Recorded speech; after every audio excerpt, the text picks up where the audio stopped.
আসসালামু আলাইকুম। কেমন আছেন সবাই? প্রত্যেক গ্রামে হোস্তা থাকে। হোস্তা হচ্ছে যে ছোট্ট একটা নামাজের ঘর,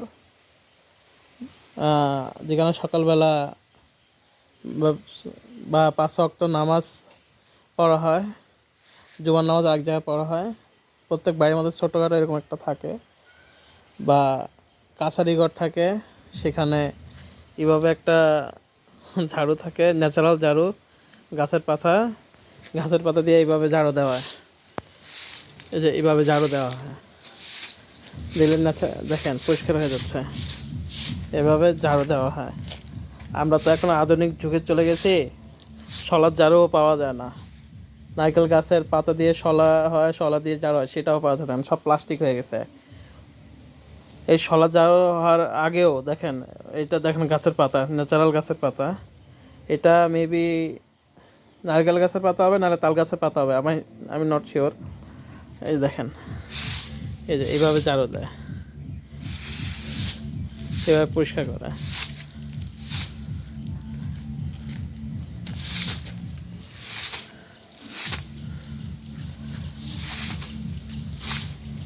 এটা গ্রামে ওই যে আপনার প্রত্যেক বাড়িতে পাঞ্জাগানে নামাজ পড়ার জন্য একটা ছোট্ট হোস্তা থাকে, নকরের বাসা হোস্তা বলা হয়, কেউ কেউ ছোটো মসজিদ বলে। আবার একটা আছে কাছারি ঘর, যেখানে সকালে হুজুর এসে বাড়ির বাচ্চাদেরকে কোরআন শরীফ, কায়দা, আমপারা পড়ায়।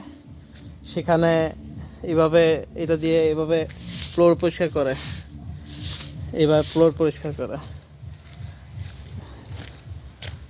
এভাবে পরিষ্কার করে।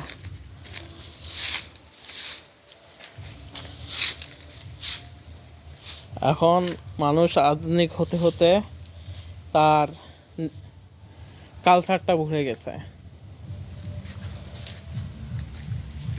এটা কে না চিনে?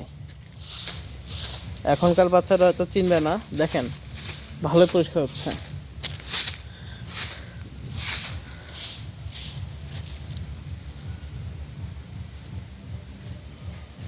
দেখেন, এখানে ময়লা আছে, ময়লাটা আমি জাস্ট একটা টান দিব, একটাই দিকে দিব, পরিষ্কার হয়ে গেছে। এই একটাই দিকে দিব, একটাই দিকে দিব, দেখেন পরিষ্কার হয়ে গেছে। আর শলা ঝাড়ুতে কত পরিষ্কার, ধুল ঝাড়ুতে কতক্ষণ লাগতো, এটাতে এক টানাতে দেখেন এই জায়গায় বালি আছে, জাস্ট এই জ্যাপে দিব,